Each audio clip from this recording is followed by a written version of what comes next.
Welcome back to the Keylink kitchen for another Christmas video. Today we'll be looking at making chocolate wreaths. You'll want to start off by making the base. For this we recommend an item such as a compass. With this you can draw the outline of the wreath onto a baking sheet. In our case we've opted for some standard household items, a plastic tub cover and the rim of a cup. With the cup and the tub lid, create an outline on a layer of baking sheet. After this, begin tempering your white chocolate and then colour it with a Roxy Enrich forest green cocoa butter.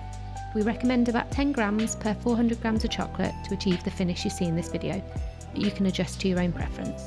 Lay a sheet of clear acetate over your previously drawn circle, transfer your chocolate to a piping bag and begin piping in a swirl fashion, repeating until you begin to create some volume with each layer.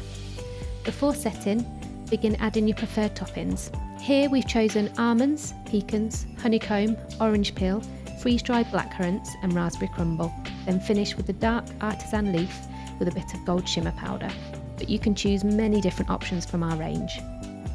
While this sets, you can begin piping the base of your wreath onto a fresh acetate sheet. Gently tap the corners of the sheet to create an even surface. Next, take your wreath, gently place on top and add any finishing touches such as luster dust.